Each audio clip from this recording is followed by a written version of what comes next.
Now, before I talk about Monday's revelation that the club are going to consult the fan base regarding the Crest, there are a couple of other things I briefly want to mention briefly. The first is Boyle Sports' confirmation that they will indeed be our front of shirt sponsor for the upcoming season. Many fans, myself included, assumed that betting companies were no longer allowed to be main shirt sponsors in football. Well, that's partly correct if we were still in the Premier League. But championship teams don't have the same rules, so Boyle Sports will indeed be our shirt sponsor for the 26-27 season. Plus, I've kind of vowed not to get involved too much in transfer stories just yet, until at least we've got our backroom structure in place as to who is going to be responsible for player signings and departures. That's why, for the moment, I'm not talking about Callum Wilson's ongoing discussions about a new deal, or not banging on about Matthias Fernandez's move to either Man United or Spurs.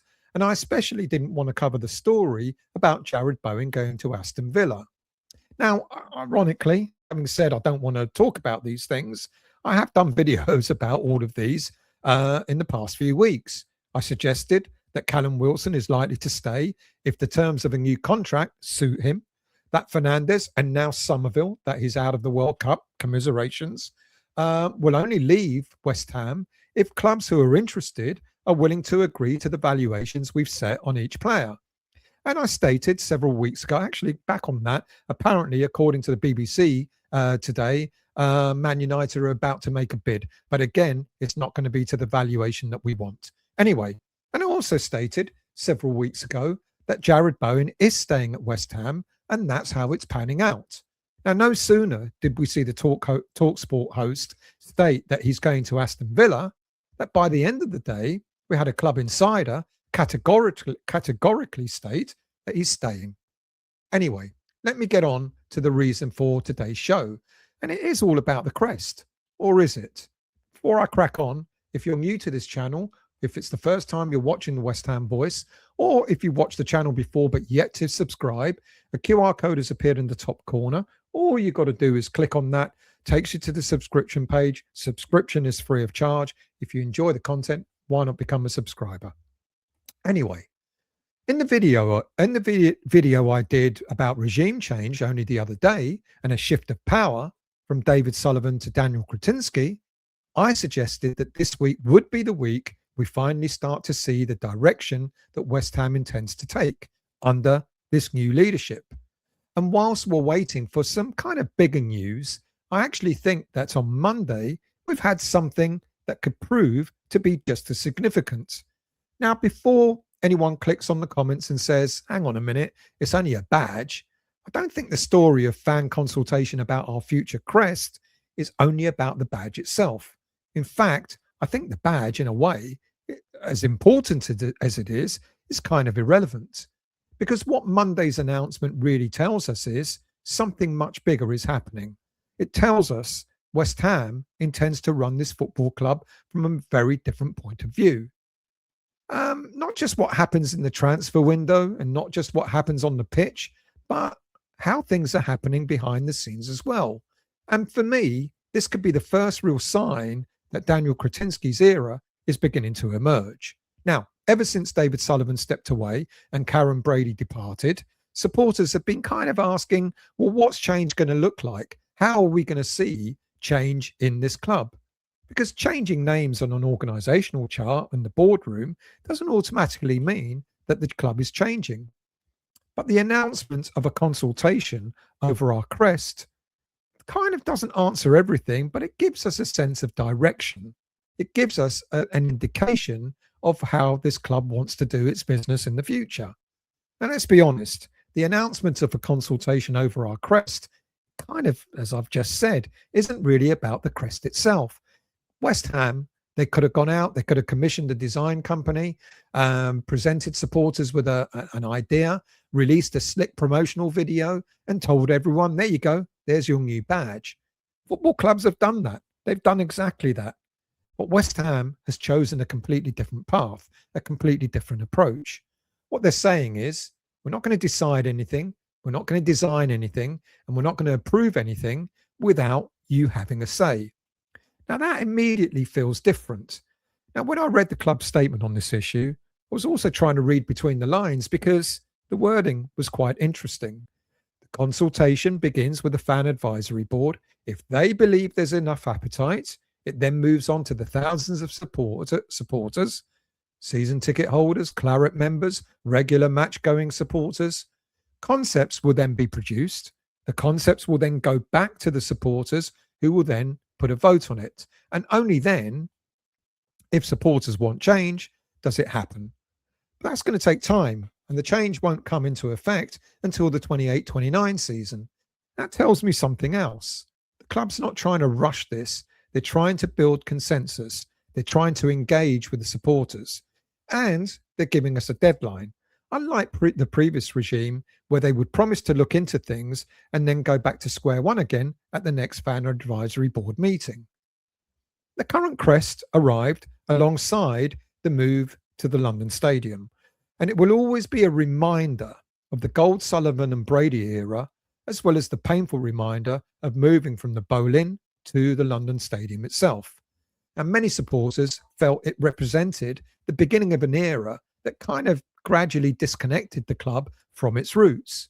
The castle disappeared, London appeared on the badge became commercialized, and the word London itself appeared to be a marketing ploy to attract what many fans say are tourist fans, fans who are interested in Premier League football rather than being West Ham fans. It wasn't the word London wasn't trying to attract traditional diehard West Ham fans from around the globe. We know where we're based.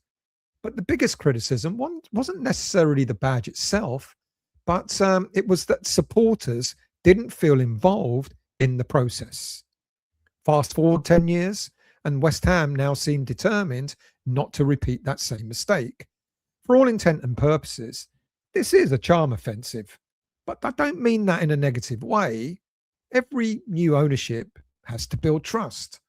Despite Daniel Kretinsky being at the club for a few years now, he's taken over the reins of a football club where relations between supporters and the hierarchy have never been easy. Fans have felt ignored, isolated, and certainly under Karen Brady, very patronised. So if you're trying to rebuild that relationship, where do you begin? You begin with things that you can control: communication, transparency, consultation, and listening. And the crest becomes a symbol of those four things. But the changing of the crest really is only the first step, because I don't believe Monday's announcement kind of exists in isolation. Over the past week, we've been talking about the footballing department, the likely appointment of a director of recruitment, the report interest in Niels Koppen.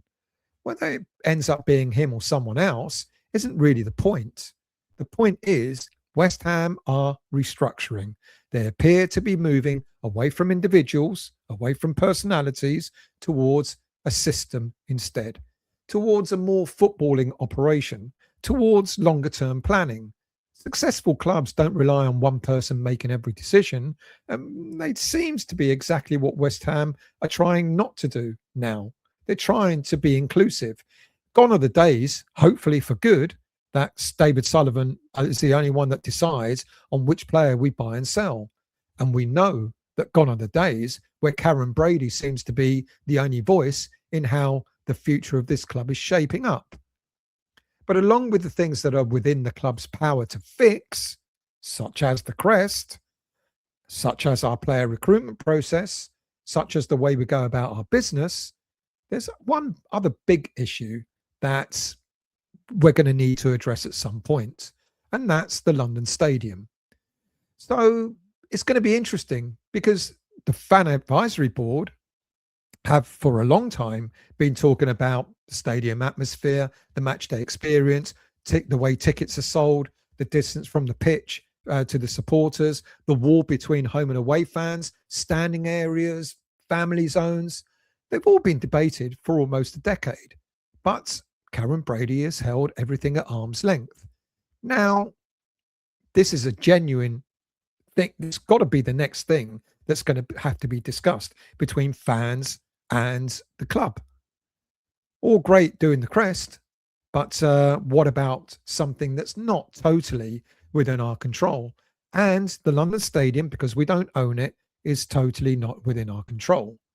But if proper conversations are being had, as they have been with the fan advisory board, but proper plans of action being taken forward, then the supporters will feel that they're actually really being listened to. But if the fans feel that the club is on their side to find ways to convince the current stadium owners that change in the stadium layout is required, then this really is a massive step towards healing the wounds between club and fans. Now, the one thing that really caught my attention was Karim Virani's language about the Crest. He spoke about heritage, identity, culture. They're not accidental words. Neither was the announcement about the Crest consultation happening on the anniversary of Thames Ironworks. Very clever. Everything about Monday's statement feels symbolic. It's almost as if the club is saying, we understand where we've come from, and perhaps just as importantly, we understand that we've lost touch with some of that. Now, whether that's intentional or not, that's certainly how it reads to me. But let's not kid ourselves. Trust isn't rebuilt through an announcement over something like the Crest. It's rebuilt through gestures. An announcement and things like the Crest becomes important because there's transparency, there's consultation, there's explaining decisions, and there's hopefully delivering on promises. You repeat that over and over again, and that's where the rebuild between relationships of fans and club becomes apparent. Now, look, let's keep this balance. Supporters have heard promises before. Good communication has to become consistent. Consultation has to be genuine. If supporters feel that their ideas are overwhelmingly being rejected, then the club has got to state clearly why that is. Club also has got to respect that the supporters are not always going to see eye to eye with the fans. Communication is important. Otherwise, Monday's goodwill about the Crest consultation will disappear very quickly. So, while I think this is all encouraging, it is only the beginning. Actions will speak louder than words. For me, today wasn't about a football badge. It was about a football club, a club trying to redefine how it operates, trying to modernize, trying to reconnect with its heritage, trying to rebuild trust, and making sure it's involving supporters, and perhaps trying to close the chapter on the previous era that we've had. Will everything change overnight? No. Will every supporter suddenly become convinced? Not really. But if the consultation is followed by a modern recruitment structure, continued transparency, and eventually meaningful discussions around improving the matchday experience, then we may look back on Monday's announcement and realize it really wasn't only about the Crest at all. It was the first visible sign that West Ham United has started to become a very different football club. So now I want to hear from you. Do you think it's genuine? Do you think it's simply a well-executed PR exercise? Would you bother changing the badge? And does it matter to you whether we do or not? Do you want to bring back the castle? A lot of fans do. Do you want to replace London with East London or remove London from the badge completely? And what should the very next thing this new leadership consult the supporters on next? Let me know your thoughts. Do leave your comments. Do become a subscriber. Do hit the like button. Do hit the bell notification, and please hit the hype button to this channel. Thank you all for watching and listening to me rant for 15 minutes about the Crest. I'll see you all very soon.